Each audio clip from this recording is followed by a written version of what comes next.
چاروں طرف سے تالیاں بج اٹھیں۔ ایک تو سین بہت عمدہ ہوا تھا، اوپر سے رانا صاحب کی حیثیت، چاروں طرف سے واہ واہ ہو رہی تھی۔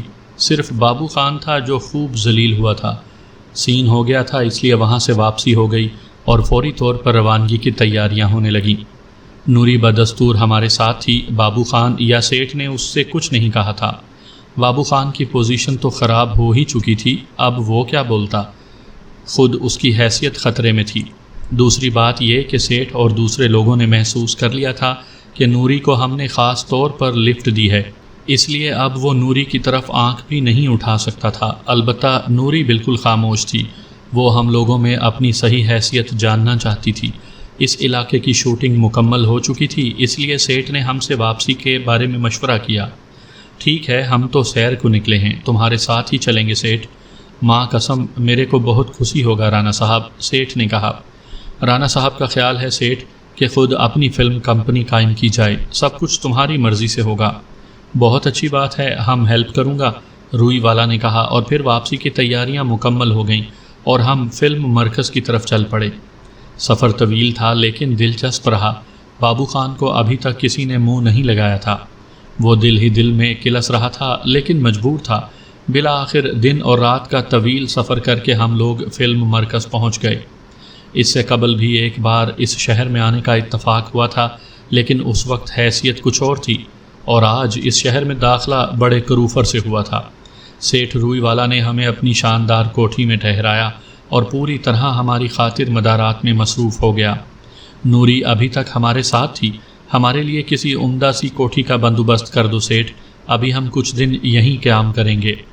میری کئی کوٹھیاں ہیں رانا صاحب، جو آپ پسند کریں گا ہم اس میں بھیج دیں گا، لیکن ہم کوٹھی خریدنا چاہتے ہیں، آپ ان میں سے کوئی فروخت کرنا چاہیں تو ہمیں دے دیں۔ جیسا آپ کا حکم رانا صاحب، سیٹھ نے کہا۔ آج آپ ہمارا مہمان بنے، کل ہم آپ کو کوٹھی دکھا دیں گے، اور ہم نے منظور کر لیا۔ نوری خاموش بیٹھی رہی تھی، پھر سیٹھ ہم سے اجازت لے کر چلا گیا۔ تب طالوت نوری کی طرف متوجہ ہوا۔ ہاں تو نوری خانم، اب آپ بتائیے آپ کا کیا حکم ہے؟ میں کیا حکم دے سکتی ہوں رانا صاحب؟ شکر ہے تم نے سیٹھ سے رانا تو کہا، طالوت مسکراتے ہوئے بولا۔ ویسے جب تم نے اتنی لفٹ دی ہے تو ہماری ہمت کچھ اور بڑھ گئی ہے، کیا ہم ایک فرمائش کر سکتے ہیں؟ حکم دیں رانا صاحب۔ تب پھر آج رات کا کھانا تمہارے ہاتھ کا پکا ہوا کھائیں گے، طالوت نے کہا، اور نوری چونک پڑی۔ وہ ہماری طرف دیکھتی رہی، پھر ایک پھیکی سی مسکراہٹ اس کے ہونٹوں پر پھیل گئی۔ میں حاضر ہوں رانا صاحب، آپ نوری کی حیثیت کے بارے میں کسی غلط فہمی میں مبتلا ہیں۔ آپ چونکہ فلم لائن سے واقف نہیں ہیں، ایکسٹرا لڑکی فلم انڈسٹری کی سب سے گھٹیا صنف ہوتی ہے۔ بہرحال میں حاضر ہوں، آپ کو میری حقیقت بھی معلوم ہو جائے گی، تب آپ اپنے فیصلے اپنی ہمدردی پر نظر ثانی کریں۔ ہاں یہ ٹھیک ہے، طالوت نے کہا۔ تب مجھے اجازت دیں تاکہ میں جا کر کچھ تیاریاں کر لوں۔ جاؤ نوری، طالوت نے کہا، اور نوری نے اٹھ کر میری طرف دیکھا۔ آپ مجھ سے ناراض ہیں سیکرٹری صاحب؟ ہاں، میں نے منہ پھلا کر جواب دیا۔ کاش میں آپ کو خوش کر سکتی، اس نے دھیمی آواز میں کہا اور سر جھکائے باہر نکل گئی۔ میں اور طالوت ایک دوسرے کی شکل دیکھنے لگے، لیکن اسی وقت ہمیں باہر سے سیٹھ کی آواز سنائی دی۔ اے نوری، تم کدھر جاتا پڑا؟ گھر جا رہی ہوں سیٹھ صاحب، نوری کی آواز ابھری۔ سیٹھ لوگ نے چھوڑ دیا؟ ہاں۔ میں تو سمجھا کہ وہ لوگوں نے تم کو پسند کر لیا۔ کوشش کرو نوری کہ ان لوگوں کو پھانس لو، تمہارا مقدر کھل جائے گا۔ کوشش کروں گی سیٹھ صاحب، ایک درخواست ہے۔ درخواست اس وقت سنیں؟ چلے گا بابا، کل تم دفتر سے اپنا حساب لے لینا، ہم تو خوش ہیں۔ ہمارا جان چھوٹا، ورنہ ایکسٹرا لوگ کون ملازم رکھتا ہے؟ کام کرو، پیسہ لو۔ سالہ بابو خان تمہارا سفارش بولا، اب وہ منع کرتا؟ ٹھیک ہے، مجھے 10 روپے دے دیں سیٹھ صاحب، کل حساب میں کاٹ لیں۔ ارے دمڑی نہیں ہے بابا، تم لوگ کا تو عادت خراب ہوتا ہے، لو یہ 2 روپے رکھ لو، باقی کل حساب کر لینا۔ شکریہ سیٹھ صاحب، نوری کی آواز سنائی دی اور پھر قدموں کی چاپ، وہ آگے بڑھ گئی تھی۔ سیٹھ ہمارے کمرے میں داخل ہو گیا۔ چائے مائے تیار ہے رانا صاحب، ہمیں خدمت کا موقع دو، آؤ، اور ہم اٹھ کھڑے ہوئے۔ چائے کے دوران طالوت نے سیٹھ صاحب سے روشیلا کے بارے میں پوچھا۔ او مس روسیلا تو چلا گیا، جاتے وقت وہ ہم سے بولا تھا، سیٹھ صاحب رانا صاحب کا خیال رکھنا، ہم ٹیلی فون کریں گا پن ابھی اس کا فون نہیں آیا۔ اور یہ نوری کہاں رہتی ہے سیٹھ صاحب؟ ارے وہ ایکسٹرا ہے بابا، یہ ایکسٹرا لوگ ایک دم پھڈے باز ہوتا ہے پڑا، ان لوگوں کو زیادہ منہ مت لگاؤ، ہم تمہارے کو مشورہ بولتا ہے۔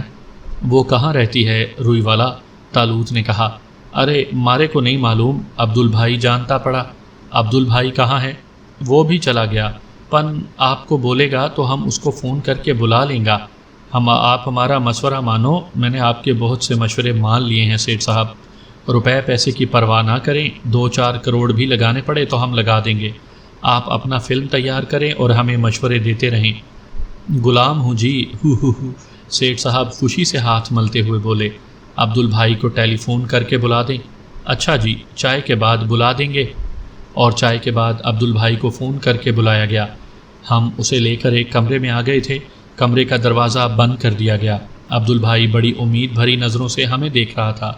عبد البھائی آپ تو فلم لائن سے پوری طرح واقف ہیں، پوری عمر گزری ہے صاحب، بہت سی ہٹ فلمیں بنائی ہیں، یہ سیٹھ کس قسم کا آدمی ہے؟ تالوت نے پوچھا اور عبد البھائی سر کھجانے لگا، پھر کن اکھیوں سے ہمیں دیکھتے ہوئے بولا، برا آدمی نہیں ہے جی، بس ذرا لالچی ہے، پیسے پر جان دیتا ہے، آپ اس سے لکھت پڑھت ضرور کر لو، یہ دوستانہ مشورہ ہے، ورنہ لفڑا بھی ہو سکتا ہے۔ میری مانو رانا صاحب، اب تو اپنا فلم کمپنی الگ بناؤ، عبد البھائی کا جان حاضر ہے، نام پیدا کروں گا خدا قسم۔ تم واقعی اچھے آدمی معلوم ہوتے ہو عبد البھائی، ہم تمہارا مشورہ مانیں گے۔ سب سے پہلے ہمیں کوٹھی کا بندوبست کرنا ہے، پھر ایک عمدہ سا آفس بنانا ہے، کیا تم یہ کام کر سکتے ہو؟ کیا نہیں کر سکتا تمہارا عبد البھائی رانا صاحب، خدا قسم ایسا آفس ایسا کوٹھی دلائیں گا، خلاص ہو جائیں گا، ہمارا کئی جاننے والا بروکر ہے، ہم کل ہی ان سے بات کر کے آپ کے واسطے دونوں چیزیں تلاش کرائیں گا۔ ٹھیک ہے عبد البھائی، تم یہ 10,000 روپے رکھ لو اور ہمارے لیے کام کرو۔ ایسا کرتے ہیں کہ اپنی طرف سے ہم تمہیں مینیجر مقرر کر دیں گے، تم ہی ہمارے لیے کام کرو گے۔ تالوت نے جیب سے نوٹوں کی ایک گڈی نکال کر عبد البھائی کو دیتے ہوئے کہا اور عبد البھائی کے ہاتھ کانپنے لگے۔ بہرحال انہوں نے گڈی جیب میں رکھ لی۔ یہ نوری کہاں رہتی ہے عبد البھائی؟ بالآخر تالوت مطلب کی بات پر آ گیا۔ نوری جی؟ نوری وہ ایکسٹرا؟ ہاں وہ ایکسٹرا، ساپور کالونی کے ایک مکان میں رہتی ہے۔ تم وہ مکان جانتے ہو؟ ہاں جی، ہم اکثر ادھر جاتا پڑا، اسے بابو خان لایا تھا، ولن بننے سے پہلے وہ ایکسٹرا سپلائر تھا۔ ٹھیک ہے عبد البھائی، اب چونکہ تم ہمارے مینیجر بھی بن گئے ہو، اس لیے ہم تم سے بھی کام لے سکتے ہیں۔ شام کو ہمیں شاہپور کالونی میں نوری کے مکان پر پہنچا دینا۔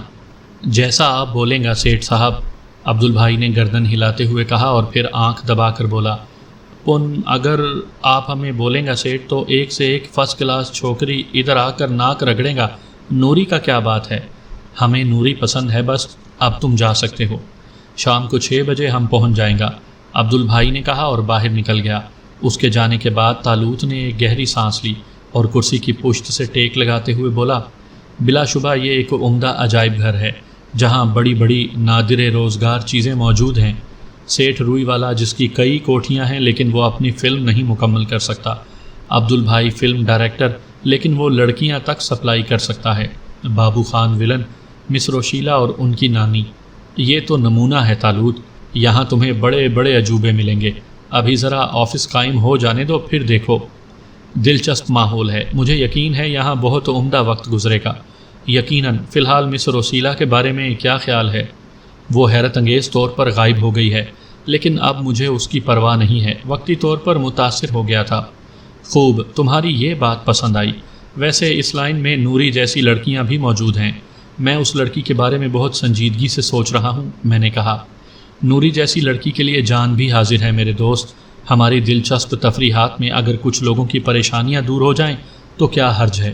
بلا شبہ یہ دور میری زندگی کا یادگار دور ہے، میں تمہاری اس دنیا سے بہت متاثر ہوں عارف، یہاں دکھ اور خوشیاں ملی جلی نظر آتی ہیں، لیکن زندگی کے لیے بے شمار ہنگامے مہیا ہیں، کم از کم یہاں سے انسان اکتا نہیں سکتا، میں یہاں سے جانے کے بارے میں سوچ کر ہی خوف زدہ ہو جاتا ہوں۔ ہاں تالوت، اگر غور کرو تو قدرت نے اس دنیا کو یکسانیت نہ بخش کر اس میں زندگی رواں دواں کر دی ہے، ورنہ سکوت ہوتا، لوگ مردہ دل ہوتے اور پھر یہاں زندگی گزارنا بے حد مشکل ہو جاتا۔ یقیناً میں متفق ہوں، بہر صورت اس اجنبی دنیا میں بہت سے کام ہماری خاص طور سے میری سمجھ سے باہر ہیں، میری سمجھ میں اول تو یہ بات ہی نہیں آئی کہ یہاں انسانی تصویریں متحرک کیسے ہو جاتی ہیں، لیکن بہرحال ایسی بہت سی چیزیں ہیں جو میری سمجھ سے باہر ہیں۔ تم نے اسے سائنس کا نام دیا، میں نے تسلیم کر لیا۔ ویسے معاملہ مشترک ہی ہے۔ قدرت نے ہم لوگوں کو جو قوتیں دی ہیں وہ صرف ہماری مرضی کے تابع ہیں۔ تم انہیں سائنس کہتے ہو۔ میں نے اس بات کا کوئی جواب نہیں دیا۔ تھوڑی دیر گزری تھی کہ سیٹھ روئی والا کا ایک ملازم اندر داخل ہوا۔ صاحب جی، مس روسیلہ کا فون آیا ہے۔ کیا بولتی ہے؟ میں نے پوچھا۔ رانا صاحب سے بات کریں گا، ملازم نے جواب دیا، اور میں نے مسکراتے ہوئے طالوت کو اشارہ کیا۔ آؤ یار، تم بھی آؤ، طالوت نے شانے جھٹکتے ہوئے کہا، اور میں بھی ہنستا ہوا اس کے ساتھ اٹھ گیا۔ راستے میں نے اس کے شانے پر ہاتھ رکھتے ہوئے کہا، صرف ایک ہی رات میں بور ہو گئے؟ وہ اسی ٹائپ کی عورت ہے، میں اسے برداشت نہیں کر سکتا۔ حالانکہ اس نے خدا کو حاضر و ناظر جان کر میرے عشق اور اپنی معصومیت کی قسمیں کھائی ہیں۔ بہرحال اس نے اپنا سب کچھ تمہارے حوالے کر دیا ہے، کچھ تو قدر کرو یار، سیدھی سادی بات کرو تو ٹھیک ہے۔ رہی سب کچھ کی بات، تو میرا دعویٰ ہے کہ وہ اپنا سب کچھ بہتوں کے حوالے کر چکی ہوگی، طالوت نے کہا، اور مجھے ہنسی آ گئی۔ میں اس کے ساتھ اس کمرے میں پہنچ گیا جہاں فون کا رسیور میز پر رکھا ہوا تھا۔ طالوت نے رسیور اٹھا لیا۔ ہیلو، اس نے کہا۔ اب وہ اس دنیا کے حالات بخوبی سمجھ گیا تھا۔ حالانکہ چند گھنٹوں کے بعد تمہاری آواز سنی ہے، لیکن ایسا لگ رہا ہے جیسے برسوں سے کان اس آواز کو ترس رہے ہیں۔ ایسا کیوں ہے ڈارلنگ؟ مجھے نہیں معلوم۔ او کتنے بھولے ہو تم نے کبھی کسی سے محبت نہیں کی؟ ہائے کمبخت، تو نے پی ہی نہیں۔ خیر تو ڈارلنگ، تم نے بھی میری غیر موجودگی میں کیا محسوس کیا؟ میں نے جو کچھ محسوس کیا ہے وہ اپنے سیکرٹری کو بتا دیا ہے، آپ ان سے بات کر لیں، طالوت نے کہا، اور رسیور میری طرف بڑھا دیا۔ میں نے بوکھلائے ہوئے انداز میں رسیور پکڑ لیا۔ طالوت نے اچانک یہ بدماشی کی تھی، بھلا میں کیا کہہ سکتا تھا، لیکن اچانک میری رگے شرارت بھڑک اٹھی۔ ہیلو، میں نے رسیور میں کہا۔ ہیلو گولر بھائی، خیریت ہے؟ اللہ کا شکر ہے جی، میں نے مضحکہ خیز انداز میں کہا۔ گولر بھائی، یہ آپ کے رانا صاحب کس قسم کے آدمی ہیں؟ قسم اول جی؟ کیا مطلب؟ مطلب تو مجھے بھی نہیں معلوم، آپ کو کیا بتاؤں؟ بہت شرمیلے ہیں۔ میں نے پوچھا کہ میری جدائی میں آپ پر کیا گزری، تو کہنے لگے کہ میرے سیکرٹری سے معلوم کر لیں۔ کیا آپ کو معلوم ہے گولر بھائی؟ ہاں جی، بہت بری گزری ہے، کمر میں درد ہے، کرا کر اٹھ بیٹھ رہے ہیں، آنکھوں کے سامنے نیلی پیلی چنگاریوں کی شکایت کر رہے ہیں، کچھ ڈرے ڈرے سے ہیں، مجھ سے کہہ رہے تھے کہ کسی عورت کا فون آئے تو فوراً منع کر دوں۔ اللہ، بڑے شریر ہیں آپ گولر بھائی، روشیلہ نے شرماتے ہوئے کہا۔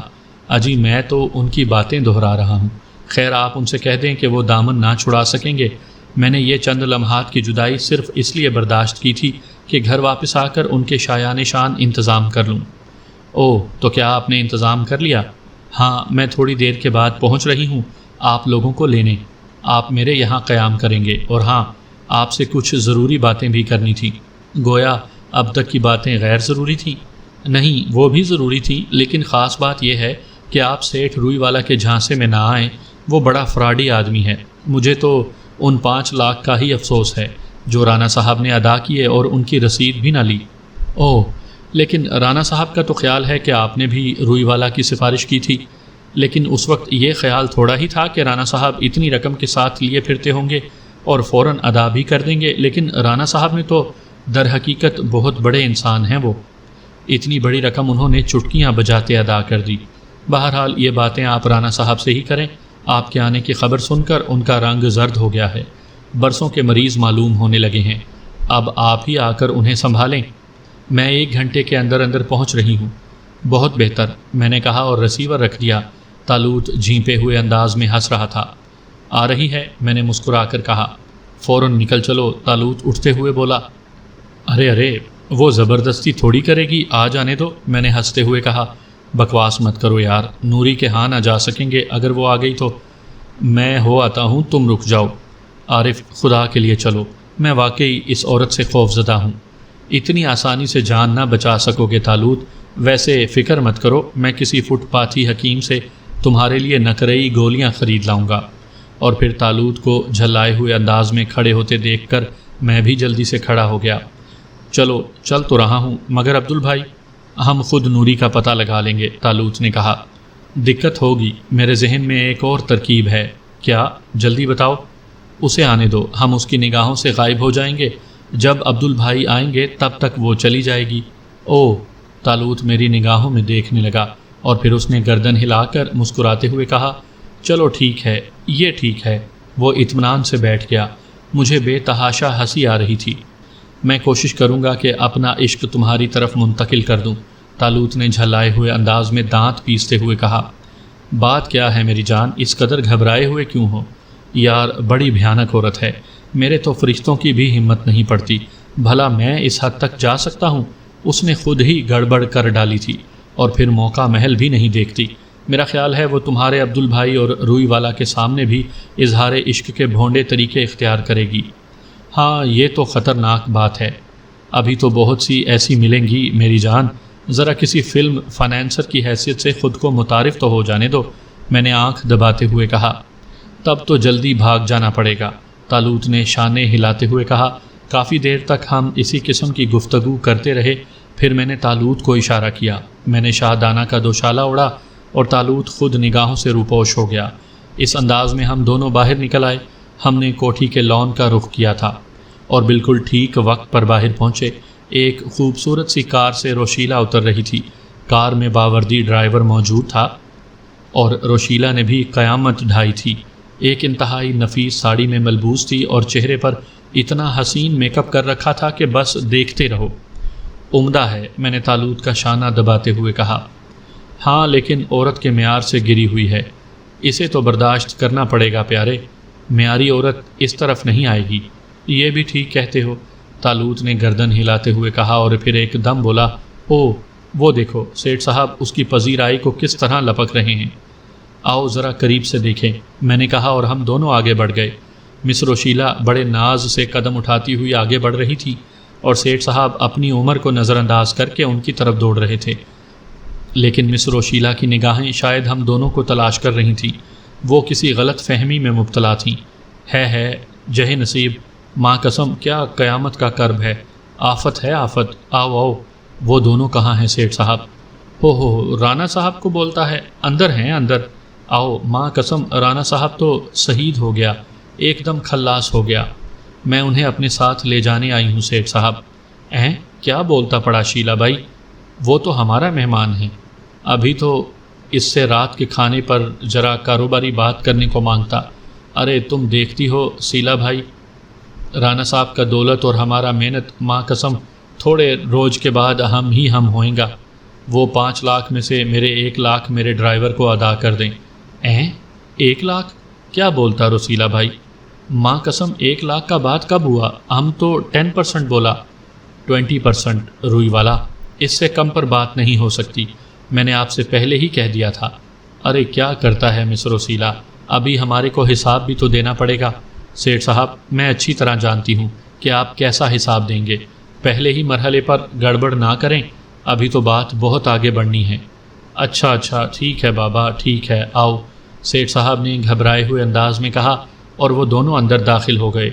پھر وہی ہوا، ہمیں پوری کوٹھی میں تلاش کیا گیا، ایک ملازم سے پوچھا گیا، دونوں کافی حد تک پریشان ہو گئے تھے، ان کی سمجھ میں نہیں آ رہا تھا کہ ہم کہاں گئے۔ عارف، طالوت نے میرا شانہ دباتے ہوئے کہا، گویا ان 5 لاکھ میں 20% روشیلا کا ہے، یقیناً اب 20% تو ہونا ہی چاہیے، بقول اس نے اپنا سب کچھ تمہارے حوالے کر دیا ہے۔ گویا ہم اتنے ہی بے وقوف ہیں، بظاہر تو ایسا ہی لگتا ہے لیکن حقیقتاً ایسا نہیں ہے۔ کیا مطلب؟ ارے تو کیا ہم ایک معمولی سی تجوری بھی نہیں توڑ سکتے؟ کیا سیٹھ نے اتنی جلدی روپیہ بینک میں رکھوا دیا ہوگا؟ اس کا تو ہارٹ فیل ہو جائے گا طالوت، گندا ہارٹ ہے، ہو جانے دو فیل، یہ روپیہ نوری کے کام آئے گا، طالوت نے کہا اور میں اس کی شکل دیکھنے لگا۔ طالوت اپنے ارادے میں پختہ نظر آ رہا تھا۔ آؤ جب تک وہ ہمیں تلاش کر رہے ہیں ہم اس کی تجوری تلاش کریں، طالوت نے کہا اور ہم تجوری کی تلاش میں چل پڑے۔ سیٹھ روئی والا کی تجوری ایسی جگہ نہیں ہو سکتی تھی جہاں عام نگاہیں پہنچ جائیں، لیکن اس کی بدقسمتی کے کھوجی بھی معمولی نہیں تھے۔ طالوت جب تجوری کی تلاش میں ناکام رہا تو اس نے راسم کو آواز دی اور حکم کا غلام حاضر ہو گیا۔ روئی والا کی تجوری کی تلاش ہے، طالوت نے کہا، تشریف لائیے، راسم نے گردن جھکا کر کہا اور ہم اس کے ساتھ چل پڑے۔ راسم ہمیں ایک اندرونی کمرے میں لے گیا اور پھر اس نے ایک خوبصورت مجسمے کی آنکھ دبائی اور مجسمے کی پشت پر ہلکی سی کٹ کٹ کی آواز کے ساتھ ہی ایک چوکور خلا نمودار ہو گیا۔ دائیں آنکھ دبائیں گے تو تجوری بند ہو جائے گی، راسم نے کہا۔ ٹھیک ہے۔ طالوت نے گردن جھٹکی اور راسم نگاہوں سے اوجھل ہو گیا۔ طالوت نے مسکراتے ہوئے میری طرف دیکھا اور پھر تجوری کے قریب پہنچ گیا۔ تجوری میں بہت سے کاغذات، کچھ زیورات جن کے ساتھ کاغذ کی چٹیں بندھی ہوئی تھیں، اس کے علاوہ 5 لاکھ کے نوٹوں کی گڈیاں اور بہت سے چیک بکیں اور پاس بکیں رکھی ہوئی تھیں۔ ظاہر ہے سیٹھ صاحب کی اصل دولت تو بینکوں میں ہوگی، یہ 5 لاکھ ابھی بینک تک پہنچانے کی مہلت نہیں ملی ہوگی، ورنہ یہ بھی بینک میں ہوتے، میں نے کہا۔ ذرا دیکھو تو صحیح عارف، اس سیٹھ کے بچے نے کیا کیا دھندے شروع کر رکھے ہیں، طالوت نے کہا اور پھر زیورات کی ایک پوٹلی اور چٹ نکال کر میرے سامنے رکھ دی۔ اس کے ساتھ ہی کاغذات بھی تھے۔ میں نے کاغذات دیکھ کر ایک گہری سانس لی۔ کیوں؟ طالوت نے پوچھا۔ روئی والا مکمل سیٹھ ہے، کمبخت سود پر رقم بھی دیتا ہے اور مجبوروں کی عزت گروی رکھ لیتا ہے۔ ان پوٹلیوں میں ضرورت مندوں کے زیورات ہیں جن کے عوض سیٹھ نے انہیں رقم دی ہے۔ اب یہ زیورات ان کے پاس واپس کہاں جائیں گے؟ طالوت سیٹھ انہیں سود ہی میں ہضم کر لے گا اور اصل باقی کا باقی رہ جائے گا۔ کیسے ہضم کر لے گا؟ ہم انہیں واپس کر دیں گے، طالوت نے آنکھیں نکالتے ہوئے کہا اور میرے ہونٹوں پر پھیکی سی مسکراہٹ پھیل گئی۔ کس کس کی عزت بچاؤ گے طالوت؟ کس کس پر احسان کرو گے؟ یہ دنیا تو ایسے المیوں سے بھری پڑی ہے۔ تم نے پھر فضول گفتگو شروع کر دی عارف۔ ہم طے کر چکے ہیں کہ جو بھی نگاہوں کے سامنے آ گیا اور ہم اس کے لیے کچھ کر سکے تو کریں گے۔ یہ سوچ کر کہ ہم پوری دنیا کی مدد نہیں کر سکتے، انہیں کیوں نظر انداز کر دیں جو ہماری نگاہوں کے سامنے آتے ہیں؟ ہاں ٹھیک ہے، لیکن اس سلسلے میں کیا کرو گے؟ کیا ہمیں روزی کمانے کی ضرورت ہے عارف؟ نہیں، یہ تو نہیں ہے۔ تو پھر بس تفریح کریں گے، جس انداز میں بھی کر سکے، اور ہر اس شخص کی مدد کریں گے جو مدد کا مستحق ہوگا۔ سیٹھ کی تجوری صاف، یہ زیورات اور کاغذات ان تک پہنچ جائیں گے جن کے ہیں۔ چنانچہ سیٹھ روئی والا مرد آباد۔ طالوت نے دونوں ہاتھ تجوری پر پھیلائے اور دوسرے لمحے تجوری میں کچھ نہ تھا۔ تب طالوت نے اطمینان سے مجسمے کی دوسری آنکھ دبائی اور تجوری کا خانہ بند ہو گیا۔ آؤ دیکھیں وہ دونوں کس مرحلے میں ہیں، اس نے میرے شانے پر ہاتھ رکھتے ہوئے کہا، اور ہم دونوں تجوری والے کمرے سے باہر نکل آئے۔ بہت سے کمروں میں جھانکتے ہوئے ہم دونوں سیٹھ روئی والا کی خوابگاہ میں پہنچ گئے۔ کمرے سے مس روشیلا کی آواز سنائی دے رہی تھی، دروازہ بند نہیں تھا، اس لیے ہم اندر داخل ہو گئے۔ روشیلا اور سیٹھ صاحب ایک ہی صوفے پر بیٹھے ہوئے تھے۔ روشیلا کے چہرے پر فکر مندی کے آثار تھے، لیکن سیٹھ صاحب قربان ہو جانے والے انداز میں اسے دیکھ رہے تھے۔ سمجھ میں نہیں آتا آخر وہ دونوں کہاں چلے گئے۔ کسی ملازم نے بھی باہر جاتے ہوئے نہیں دیکھا، اور پھر بغیر اطلاع دیے ہوئے؟ روشیلا پرخیال انداز میں کہہ رہی تھی۔ ارے مارے کو خود حیرت ہے، پن جہاں کہیں بھی ہوئیں گا واپس آ جائیں گا، تم کائے کو پریشان ہوتا روسیلا بائی؟ سیٹھ صاحب کسی قدر جھنجھلائے ہوئے انداز میں بولے، اور روشیلا چونک کر اسے دیکھنے لگی۔ تم پریشان تو نہیں ہو روئی والا؟ ارے ہم کائے کو پریشان ہوئیں گا، ہمارے کو کیا گھاٹا ہے؟ ہو پورے 5 لاکھ وصول کیا، ہماری طرف سے دونوں کھڈے میں جائیں۔ بس تمہاری اوقات یہی ہے سیٹھ صاحب، لیکن یاد رکھو اگر وہ دونوں ہمارے ہاتھ میں رہے تو وارے نیارے ہو جائیں گے۔ نواب رانا عزیز الدین خان کے پاس دولت کی کمی نہیں ہے۔ جو شخص 10-20 لاکھ جیب میں ڈال کر گھومے اور 4-5 لاکھ معمولی سے انداز میں دے دے، وہ معمولی نہیں ہو سکتا۔ ٹھیک ہے بابا، پن اب اسے کدھر سے پیدا کرے؟ سارا مزہ کرکری ہوتا پڑا، سیٹھ صاحب نے بیزاری سے کہا۔ مزہ؟ روشیلا نے اسے گہری نگاہوں سے دیکھا۔ ارے اور کیا، فرسٹ کلاس والا موسم ہے، ہم ہے، تم ہے، یہ کیا بولتا سالا، تنہائی ہے، ہیرو کا مافک اور پیار محبت کی باتیں کرنے کو مانگتا ہے، پن تم ان دونوں کی فکر میں پڑا ہے۔ او سیٹھ صاحب، آپ کا پیار محبت کا موڈ ہے تو اور کیا بابا، ہم سالا انسان نہیں ہیں کیا؟ آپ کو پیار کرنا آتا ہے سیٹھ صاحب؟ روشیلا نے طنزیہ انداز میں کہا۔ ہو کائے کو نہیں آتا، ایسا سالا فرسٹ کلاس والا کرتا، ذرا ادھر آؤ۔ سیٹھ صاحب چونچ بنا کر روشیلا کی طرف کھسکے، لیکن روشیلا نے جلدی سے انہیں سینے پر ہاتھ رکھ کر روک دیا۔ ہاں سیٹھ صاحب، آپ کاروباری آدمی ہیں، پہلے کاروبار کی باتیں تو کر لیں۔ ارے کاروبار کیسا، ہم سالا پیار کرنے کو مانگتا ہے۔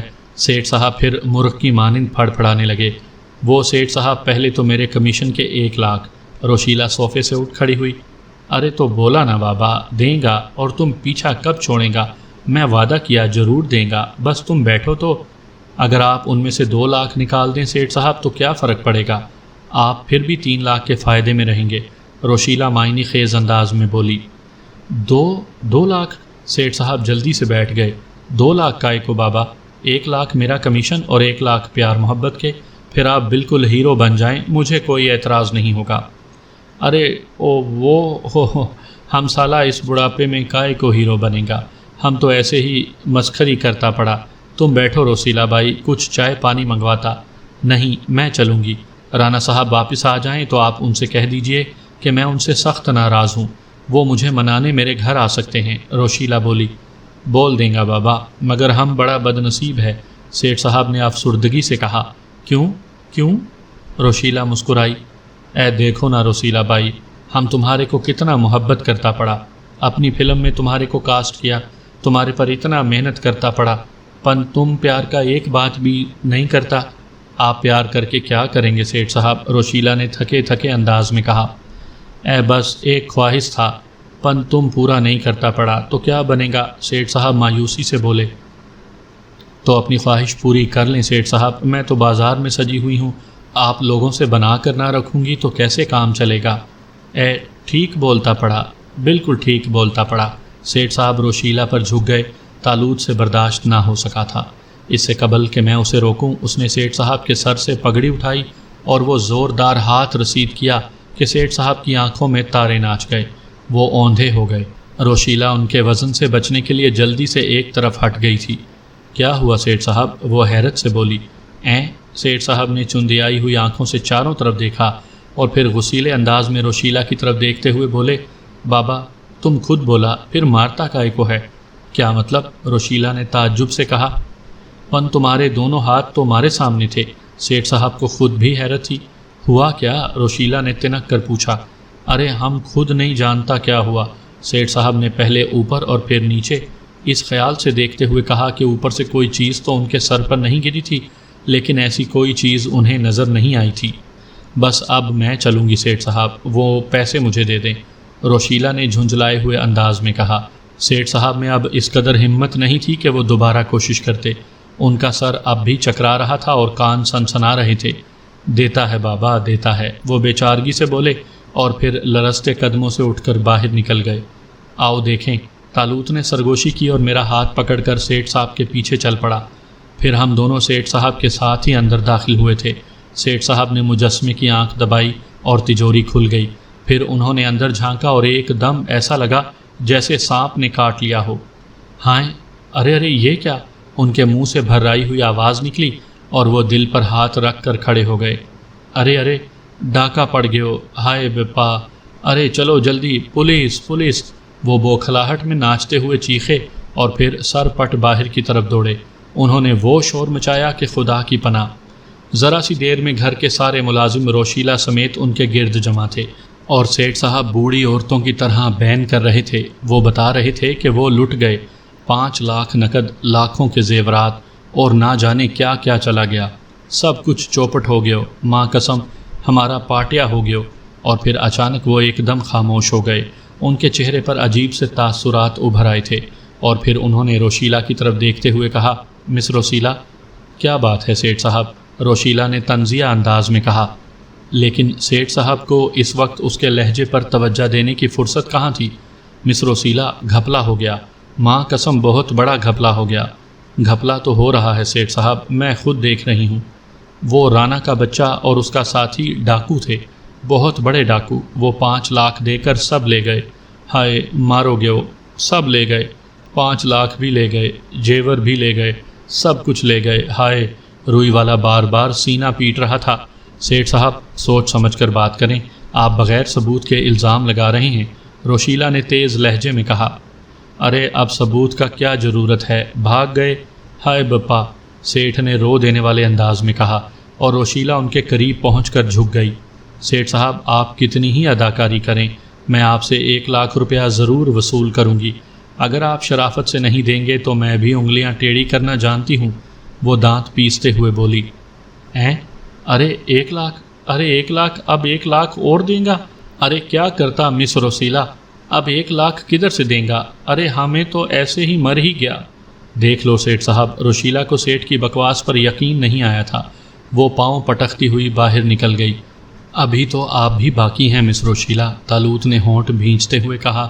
اس کی آنکھوں میں شرارت ناچ رہی تھی۔ کیا مطلب؟ میں نے پوچھا۔ مجھے پھانس کر 1 لاکھ کی حقدار وہ بھی تھیں، اور پھر روئی والا۔ گویا اس کی نگاہوں میں میری اور روئی والا کی ایک ہی حیثیت ہے۔ کیا اس توہین کا انتقام نہیں لیا جائے گا؟ 1 لاکھ کی بات دوسری ہے تالوت، باقی معاملات کے لیے اسے معاف کر دو، اس کی لائن ہی ایسی ہے۔ بہرحال 1 لاکھ صحیح، اس گدھے کے لیے یہی سزا کافی ہے یا کچھ اور؟ اس نے ہمارے اوپر ڈاکہ زنی کا بھی شبہ کیا ہے، کیا اس کے لیے اسے علیحدہ سے سبق دیا جائے؟